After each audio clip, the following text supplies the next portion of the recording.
Hola, Dios les bendiga. Los versículos de la Biblia que contienen la oración del Padre Nuestro son probablemente los más recitados. Este es el modelo de oración más conocido y repetido en el mundo. Nuestro estudio del día está basado en Mateo capítulo 6, versículos del 9 al 13, donde Jesús nos dice: Vosotros pues oraréis así: Padre nuestro que estás en los cielos, santificado sea tu nombre. Venga tu reino, hágase tu voluntad como en el cielo, así también en la tierra. El pan nuestro de cada día, dánoslo hoy, y perdónanos nuestras deudas, como también nosotros perdonamos a nuestros deudores. Y no nos metas en tentación, mas líbranos del mal, porque tuyo es el reino, y el poder, y la gloria, por todos los siglos. Amén. Estos versículos contienen el modelo de oración que nuestro Señor Jesucristo nos dejó.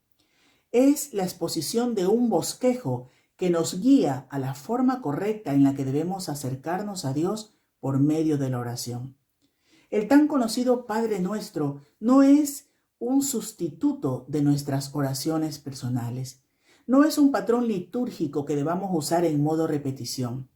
Jesús no está prescribiendo la sistematización de la oración en un modo mecánico. La oración que el Señor Jesús nos está enseñando es un patrón al cual nosotros debamos de añadir aquello que el Espíritu Santo pone en nuestro corazón.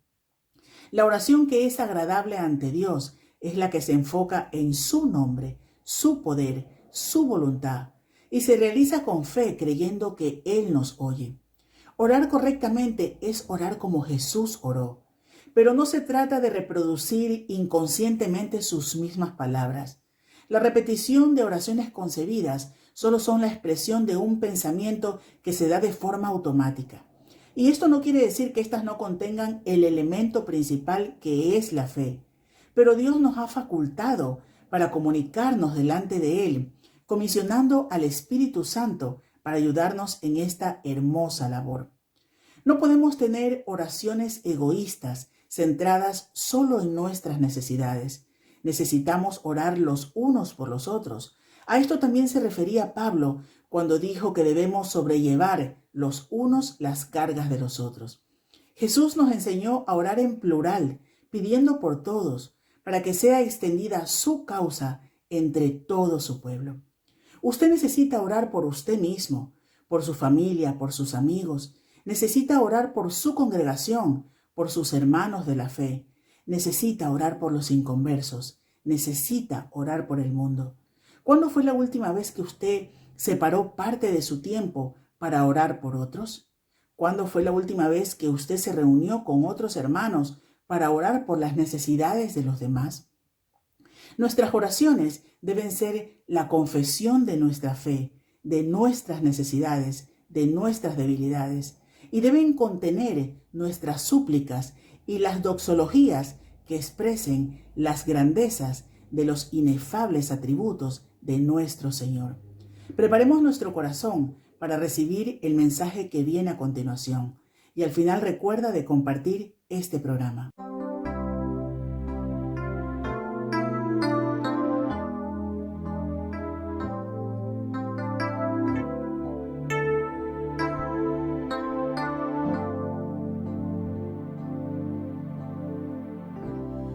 La victoria está en Jesús, solo tienes que pensar que mayor es el poder de Dios que el poder de Satanás. La victoria está en Jesús, solo tienes que saber que aunque pasen malos tiempos donde el mundo se destruye, que aunque estés pasando pruebas, el Señor te ayudará, te dará alguna salida para poder soportar, extenderá su mano amiga, te dirá por dónde andar, multiplicará tus fuerzas y te consolará. Que aunque estés pasando pruebas, el Señor te ayuda.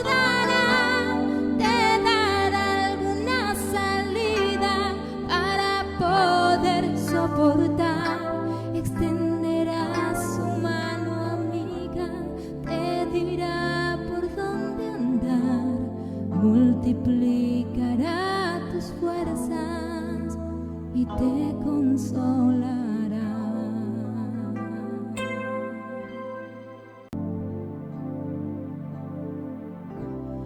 La victoria está en Jesús, solo tienes que pensar que mayor es el poder de Dios que el poder de Satanás. La victoria está en Jesús, solo tienes que saber que aunque pasen malos tiempos donde el mundo se destruye, que aunque estés pasando pruebas, el Señor te ayudará, te dará alguna salida para poder soportar, extenderá su mano amiga, te dirá por dónde andar, multiplicará tus fuerzas y te consolará, que aunque estés pasando pruebas, el Señor te ayudará, te dará alguna salida para poder soportar, extenderá su mano amiga, te dirá por dónde andar, multiplicará tus fuerzas y te consolará.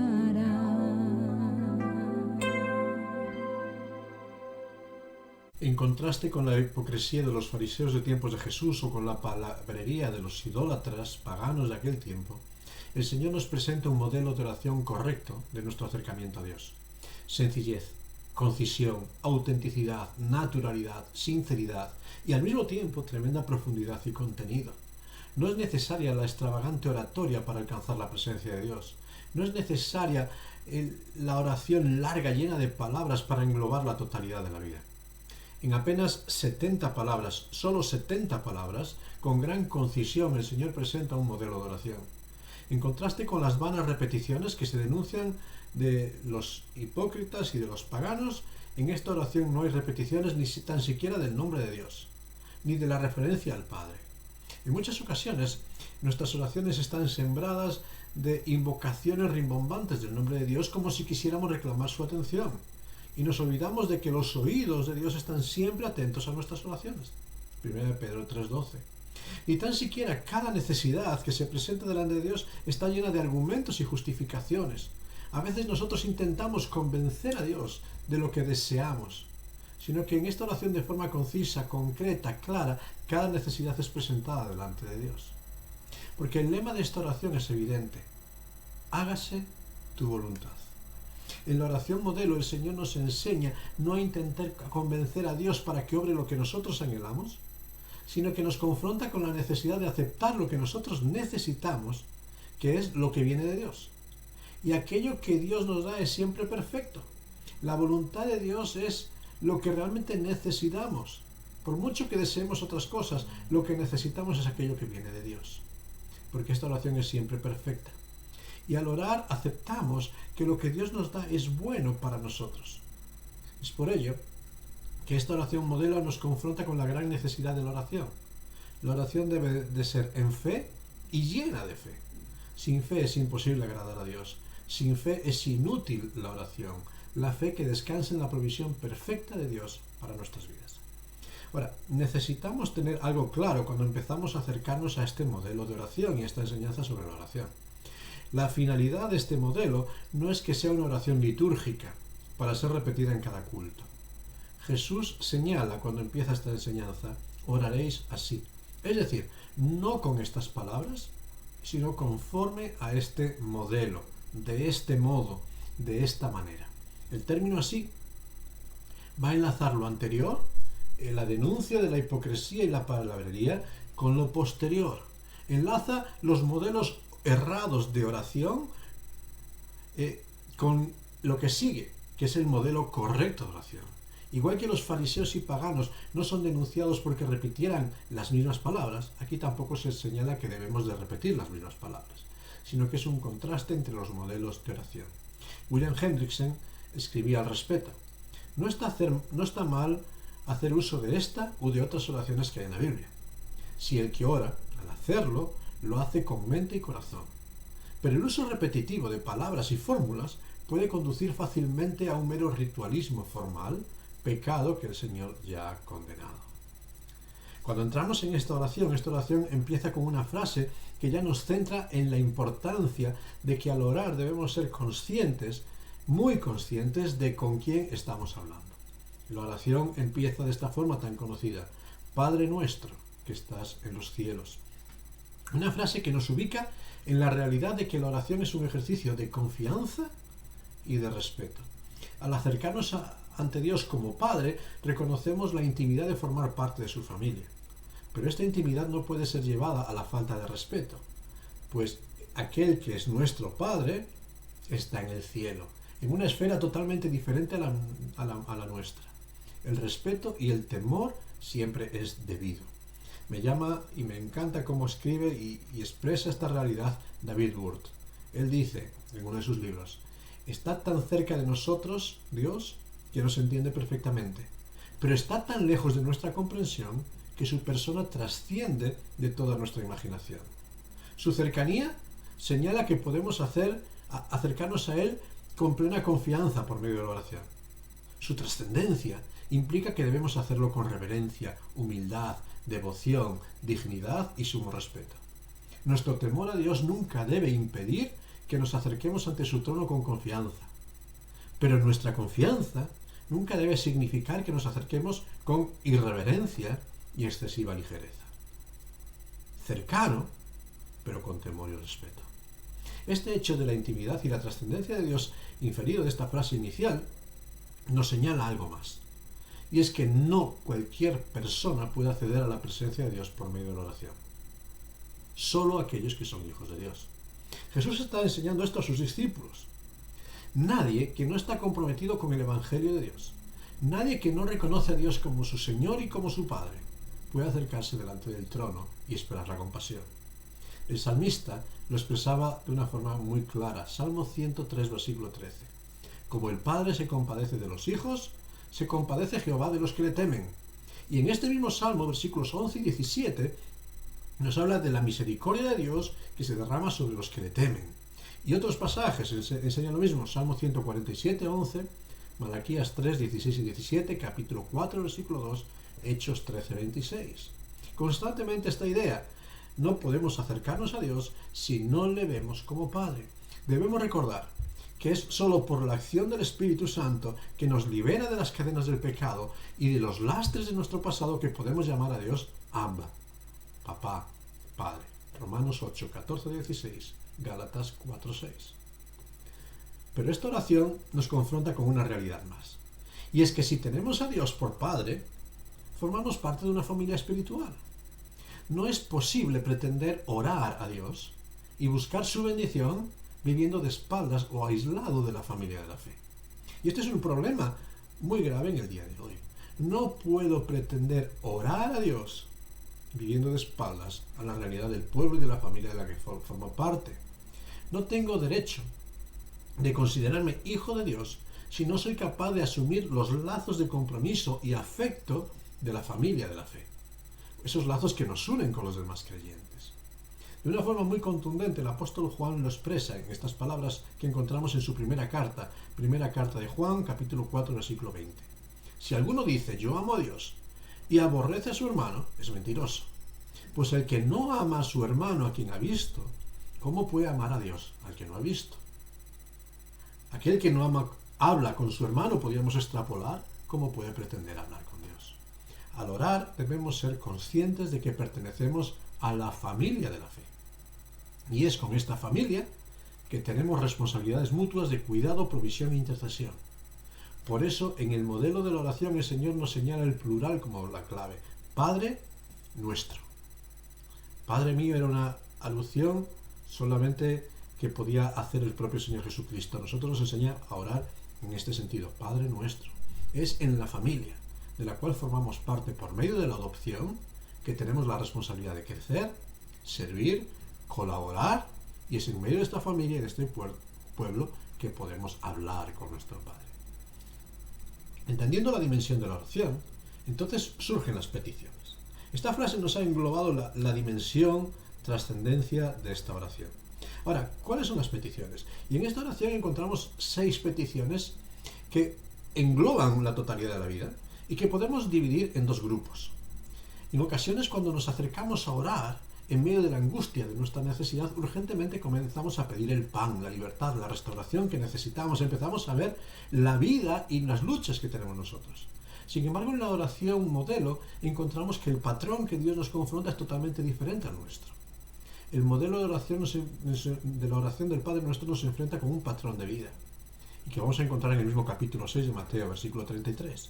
Buscad primeramente el reino de Dios y su justicia, y todas estas demás cosas que necesitáis os serán añadidas, pero en primer lugar el reino de Dios y su justicia.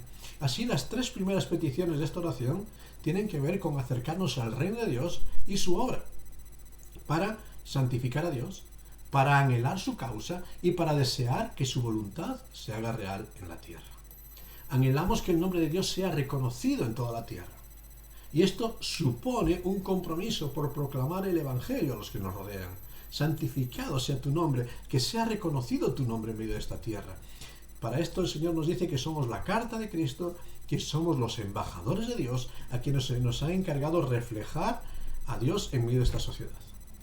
¿Cómo podemos orar a Dios y santificar el nombre de Dios y callarnos ante la sociedad en medio de la cual vivimos?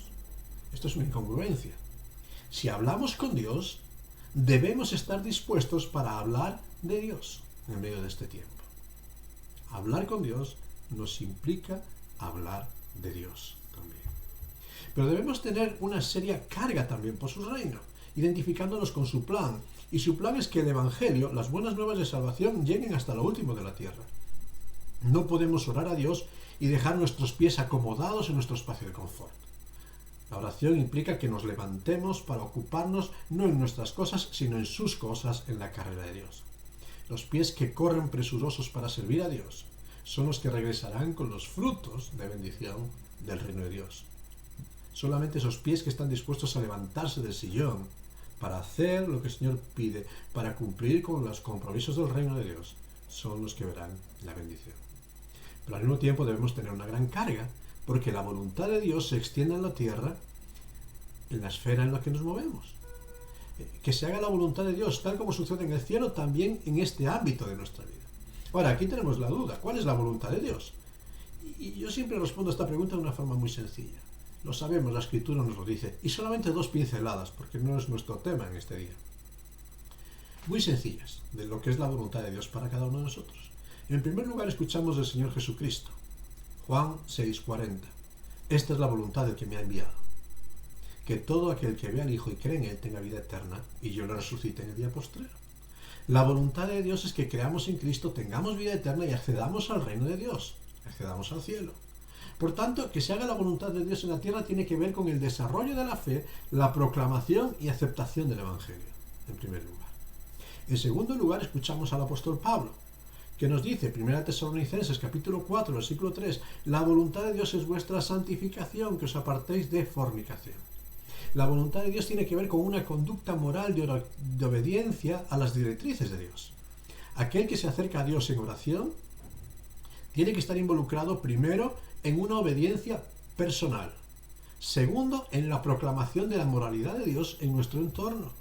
Es este mismo llamado que el apóstol Pablo ha enseñado a Timoteo, cuando allí en 1 Timoteo capítulo 2, versículo 8 le dice que ruego que hagáis oración levantando manos santas, sin ira y sin contienda. El creyente no puede mantenerse indiferente ante la inmoralidad y los conflictos que le rodean, sino que tiene que ser sal y luz en su entorno. Y la oración nos lleva a buscar esta voluntad de Dios de ser sal y luz en nuestro tiempo. Pero el apóstol Pablo también nos señala que la persona que descansa en oración delante de Dios por medio de la fe no puede ser una persona lastrada por la queja y la amargura, sino que la voluntad de Dios es que en todo demos gracias. 1 Tesalonicenses 5:18. Dad gracias en todo, porque esta es la voluntad de Dios para con vosotros en Cristo Jesús. En todo. En la respuesta de lo que deseo y en la negativa. Cuando tengo todo lo que puedo soñar y cuando me faltan todas las cosas. Una vida agradecida, aceptando que aquello que Dios permite en nuestras vidas es parte de su plan soberano en nuestra historia. Es la fe que llena a la persona que anhela lo que viene de Dios y busca primero a Dios. Ahora, después de identificarnos con Dios y con sus planes, buscad primero el reino de Dios, si es que estamos en condiciones para presentar nuestras necesidades delante de Dios. El segundo grupo de peticiones tenemos 3 necesidades que tienen que ver con nosotros mismos. Necesidades materiales, el pan nuestro de cada día. Necesidades morales y espirituales, perdón. Necesidades circunstanciales del camino, la tentación y la prueba. El pan nuestro es la petición de que la providencia divina sea la que supla todas aquellas cosas de las cuales tenemos necesidad. Al final de este capítulo, versículos 25 al 34, se nos va a hablar de todas estas cosas, ¿verdad? La ropa, la comida, el sustento diario. El Señor va a hablar de todo aquello que necesitamos en la tierra. Pero sin embargo es en la confianza en Dios que tenemos nuestros recursos. Porque sabemos que Dios es quien provee todo lo que necesitamos.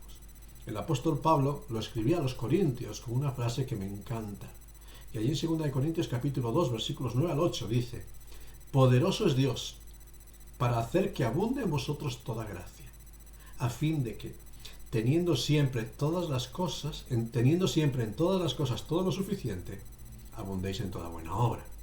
Fíjate, es poderoso para hacer que abunde en vosotros lo que necesitáis. Ahora, no son solo las necesidades materiales las que inquietan nuestro peregrinaje. También hay necesidades espirituales que nos lastran y requerimos el perdón de Dios por toda una vida de rebeldía. Somos pecadores. No porque hayamos pecado, sino porque seguimos pecando en el día de hoy. Y seguimos necesitando perdón. Y esto nos está lastrando. Pero también hay deudas morales, que tienen que ver con los roces con aquellos que nos acompañan en el camino de la vida y que nos lastran. Y a veces es difícil vivir en esta vida sin tener conflictos con nadie. Y aquí, en medio de la oración modelo, el Señor nos señala que el perdón que yo necesito para mi vida va de la mano del perdón que yo estoy dispuesto a ofrecer a los que me rodean en el camino. Cuando no soy capaz de perdonar a aquellos que me ofenden, ¿puedo esperar el perdón de Dios? O dicho de otro modo, si no soy capaz de perdonar, ¿he experimentado el verdadero perdón de Dios?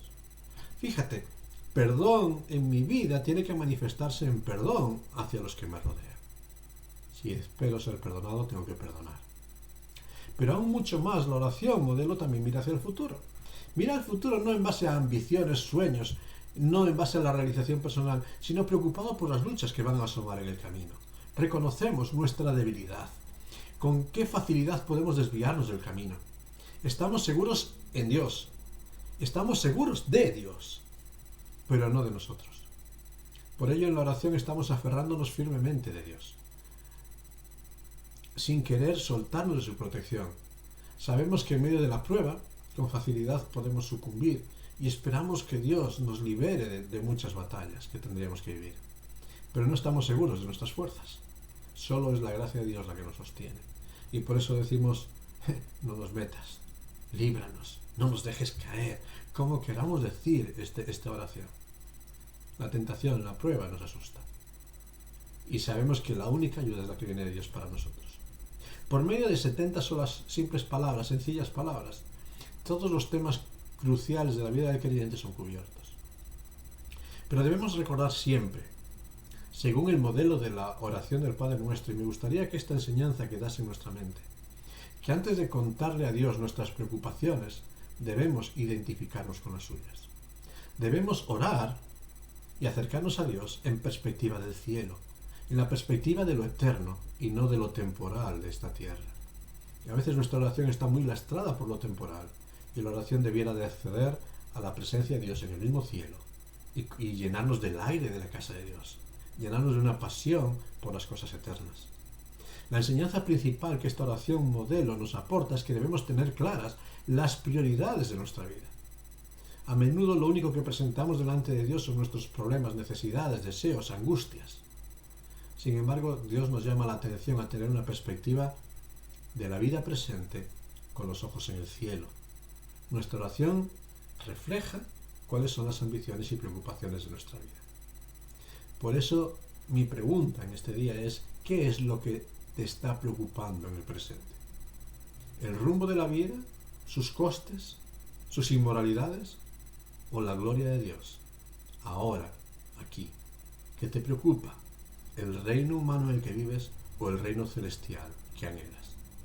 Que Dios nos ayude a tener claras cuáles son las prioridades de nuestra vida y que nuestros ojos estén siempre en el cielo. Que Dios te bendiga.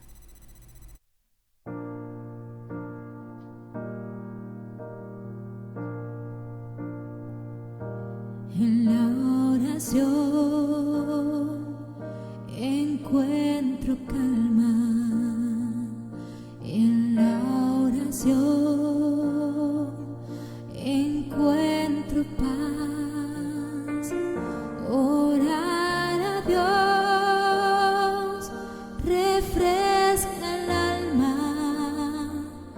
Hablar con Dios me da solaz. Hablar con Dios, qué privilegio. Abrir mi alma al Creador, sentir que el cielo está abierto y oír la voz del Salvador. Grande es nuestro Dios y las obras de su amor y su poder es infinito. Me perdonó mi Salvador.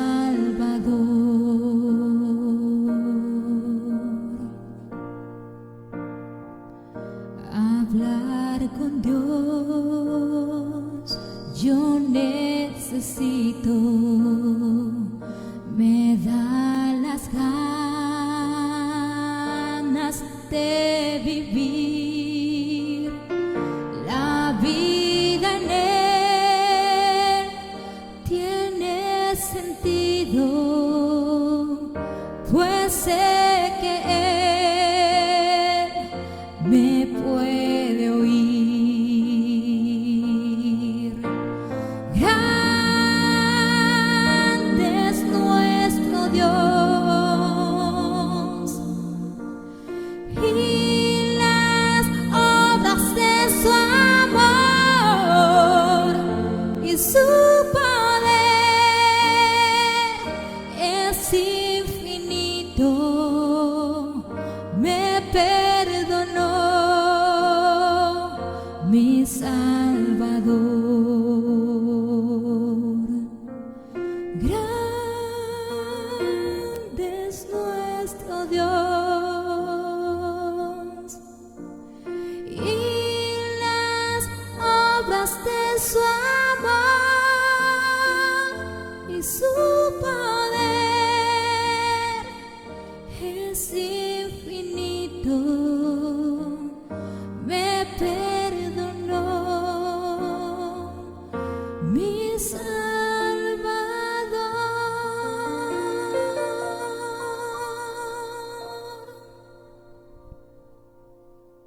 Concluimos este espacio y vamos a hacerlo como conviene, orando, buscando que el reino de Dios también obre en nuestras vidas, buscando que Dios nos ayude a centrar nuestras prioridades de vida, buscando pensar en Dios antes que pensar en nosotros, anhelando que nuestra vida se centre en esta realidad, buscar primeramente el reino de Dios, sabiendo que Él suplirá todas nuestras necesidades.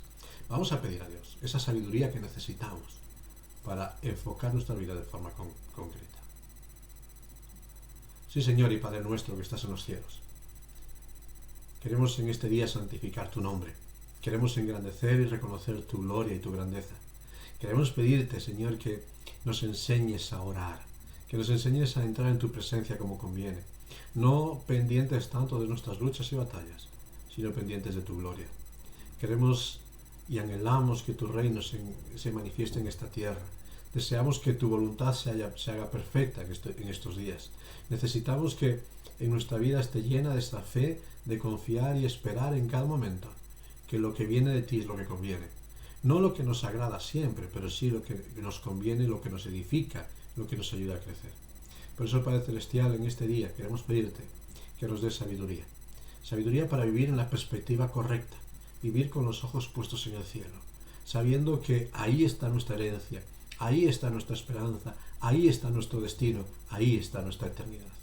Todo aquí es pasajero, todo aquí perece y caduca, pero lo que tenemos en tu presencia dura por toda la eternidad. Por eso, Señor, enséñanos a amar el cielo y a amar la herencia que en ti tenemos reservada. Y enséñanos a vivir en el presente con este deseo y esta ambición de que tu casa cada día esté más reconocida, más dignificada y más glorificada en nuestro tiempo. Que tu casa sea anhelada por los que nos rodean y que podamos transmitir con gratitud la tremenda bendición que tenemos de un hogar preparado en los cielos para nosotros. Por eso, Padre Celestial, gracias por todo lo que nos das, gracias por cómo nos enseñas a acercarnos a ti y ayúdanos a ponerlo en práctica de forma sencilla en nuestras vidas. Te lo pedimos a ti y te damos muchas gracias en tu santo y bendito nombre. Amén. Que Dios te bendiga en todo este tiempo y ten claro, busca primero el reino de Dios.